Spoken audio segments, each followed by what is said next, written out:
আসসালামু আলাইকুম রহমাতুল্লাহি ওবরকাতু। প্রিয় হাজিরিন ভাইরা আমার, বন্ধুরা আমার, আমি আজকে পবিত্রতা সম্পর্কে একটা হাদিস পাঠ করব।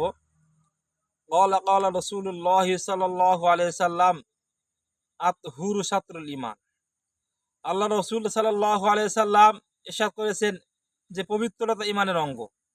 পবিত্রতা এমন একটা জিনিস যে পবিত্র যখন থাকবে মানুষ, তখন তার ঈমান তার শরীরের মধ্যে পরিপূর্ণ বজায় থাকবে। যখন মানুষ পবিত্র থাকবে না, তার ঈমানটা পরিপূর্ণ থাকলো না। এজন্য এই যে ছোট্ট একটা ঘটনা বলি।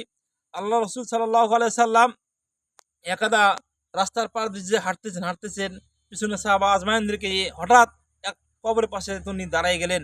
দাঁড়িয়ে যাওয়ার পরে উনি অঝোরে কান্না করতেছেন। অঝোরে কান্না করতেছেন, তখন সাহাবা আজমাইন আল্লাহ রাসূলকে জিজ্ঞাসা করলো, ইয়া রাসূলুল্লাহ, আপনি কেন কান্না করতেছেন? সাহাবা আজমাইন উত্তরে আল্লাহ রাসূল সাল্লাল্লাহু আলাইহি সাল্লাম বললেন, আমি যা জানি তোমরা তা জানো না, আমি যা দেখি তোমরা তা দেখো না।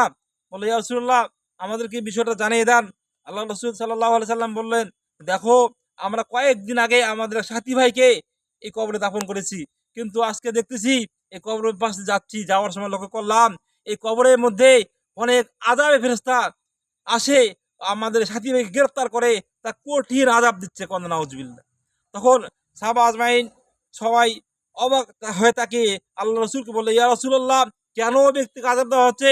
আযাবের কারণটা কি বলেন? তখন আল্লাহ রসুল সাল্লাল্লাহু আলাইহি সাল্লাম বললেন, আমাদের এই সাথী ভাইটা আল্লাহ তাআলা রাব্বুল আলামিন একটা কারণে শুধু আযাব দিচ্ছে, সে ব্যক্তিটা পরিপূর্ণভাবে পবিত্র অবস্থা থাকতো না। এই কখনো পবিত্র হতো না। তারা বিষয়টা হলো, সে ব্যক্তিটা অপবিত্র হওয়ার কারণটা ছিল, সে ব্যক্তিটা প্রস্রাব করতো, পানি নিত, প্রস্রাব করতো, কুলুপ নিত, কিন্তু সাবধানতা অবলম্বন করতো না।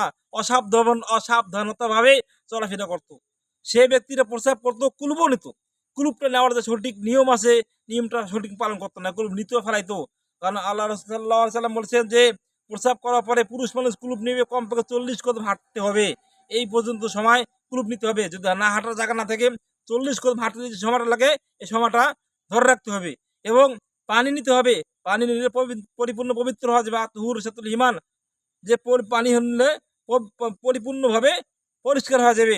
কিন্তু ওই ব্যক্তিটা প্রস্রাবও নিত, প্রস্রাবও করতো, কুলুপও নিত, পানি নিত। প্রস্রাব করার সময়, পবিত্রতা অর্জনের সময় তারা অসতর্ক ছিল। অসতর্ক থাকার কারণে তার কাপড়ের মধ্যে প্রস্রাব লাগিয়ে গেছিল। অসতর্কতা থাকার কারণে তার শরীরের মধ্যে প্রস্রাব লাগিয়ে যেত। এই অবস্থায় সে নামাজ পড়তো, কোরআন পড়তো। কিন্তু যার ফলে আল্লাহ তাআলা রাব্বুল আলামিন তাকে তার কবরের মধ্যে জাহান্নামী ফেরেশতা নাজিল করে দিয়েছে। এজন্য আমরা চেষ্টা করবো ভাইরা আমার, বন্ধুরা আমার, আমরা বেশি বেশি করে সর্বাবস্থায় নিজে